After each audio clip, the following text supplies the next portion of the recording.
दोस्तों, अर्जुन भगवान श्री कृष्ण से कहते हैं, यदि कोई पशु किसी की हत्या करे तो उसका पाप उसे नहीं लगेगा, और यदि कोई मनुष्य किसी के अकारण हत्या कर दे तो पाप लगेगा। इसका क्या मतलब है? भगवान बोले, पृथ्वीलोक पर समस्त प्राणियों में केवल मनुष्य एक ऐसा प्राणी है जो विवेकशील है। वह अच्छे बुरे की पहचान रखता है, दूसरा कोई भी प्राणी नहीं कर सकता। इसलिए यदि सांप किसी मनुष्य को अकारण ही डस ले और वह मर जाए तो सांप को उसकी हत्या का पाप नहीं लगेगा। इसी तरह शेर दूसरे जानवरों की हत्या करता है तो उसे पाप नहीं लगता। यहाँ बकरी का उदाहरण लो। बकरी किसी की हत्या नहीं करती, घास फूस खाती है, इस कारण वह पुण्य की भागी नहीं बनती।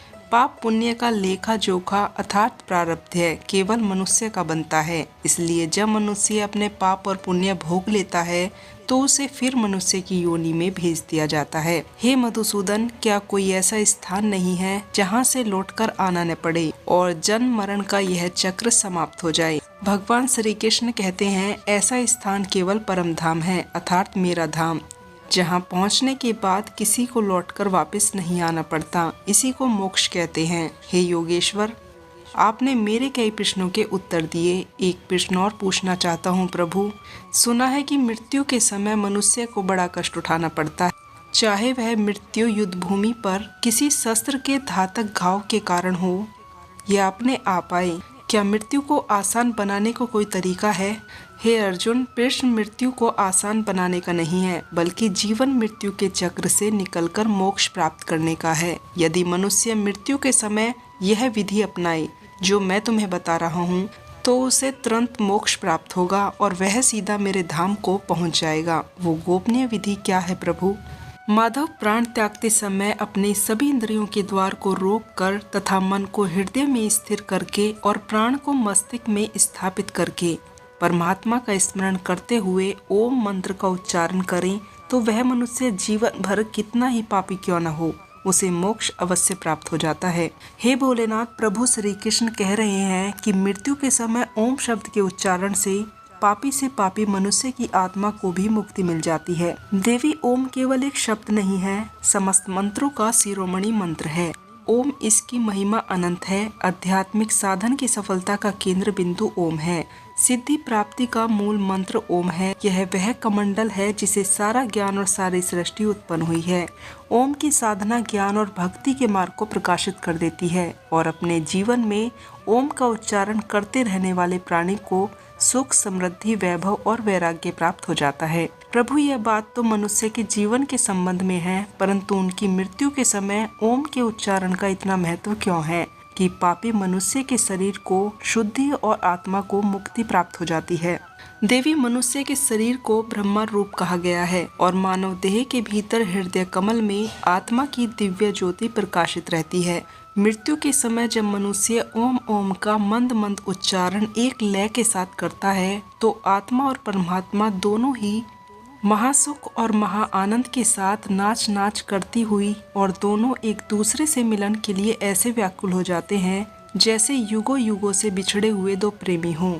सारी सीमाएं तोड़कर एक दूसरे में समा जाने को एक दूसरे की ओर बढ़ते हैं। हे प्रभु, आपने परमात्मा से आत्मा के मिलन की इतनी सुंदर, इतनी मोहक व्याख्या की है। देवी, मानव शरीर को प्रभु ने मुक्ति का द्वार कहा है, परंतु मनुष्य इसके महत्व को समझ नहीं पाता। दोस्तों, सनातन धर्म में हमेशा से लोगों को सत्कर्म करने और मोक्ष प्राप्ति की बात कही जाती है, लेकिन गरुड़ पुराण में मोक्ष की प्राप्ति का रास्ता बताया गया है। लेकिन जिन आत्माओं को मोक्ष नहीं मिलता, उन्हें मरने के बाद शरीर की प्राप्ति कैसे हो सकती है? इन बातों का भी जिक्र किया गया है और पिंडदान की अहमियत बताई गई है। दोस्तों, मान्यता है कि गरुड़ पुराण में बताए गए नियमों का पालन करके मरने वाले की आत्मा को सद्गति प्राप्त होती है। बता दें कि गरुड़ पुराण सनातन धर्म के 18 पुराणों में से एक पुराण है। इसे महापुराण की संज्ञा दी गई। गरुड़ पुराण व्यक्ति को भगवान नारायण की भक्ति की राह दिखाता है। साथ ही इसमें सही तरीके से जीवन जीने और मृत्यु के बाद की स्थिति का जिक्र किया गया है। दोस्तों, अब जानते हैं मोक्ष प्राप्ति कैसे करें। गरुड़ पुराण में बताया गया है कि जो व्यक्ति मरते समय अपने मन में देह और माया से आसक्ति रखता है, उसे कभी मोक्ष की प्राप्ति नहीं हो सकती। इसके लिए मरते समय सांसारिक चीजों से मन को दूर रखना जरूरी है। यदि मोक्ष चाहिए तो मृत्यु के अंतिम क्षणों में ओम का जाप करें। ओम का जाप मोक्षदायक माना गया है।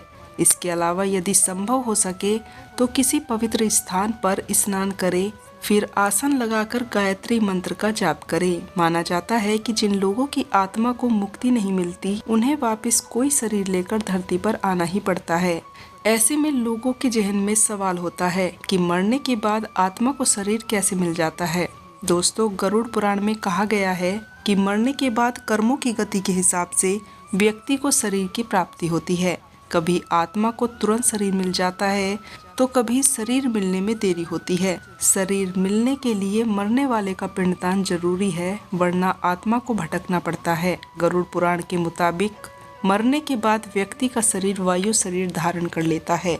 पिंडदान होते ही वो आत्मा शरीर प्राप्त कर लेती है और उसे भटकने से मुक्ति मिल जाती है। दोस्तों, इसी के साथ मरने के बाद और उसकी विधि के द्वारा किस प्रकार से मोक्ष प्राप्त होता है, इसकी यह जानकारी यहीं समाप्त हुई।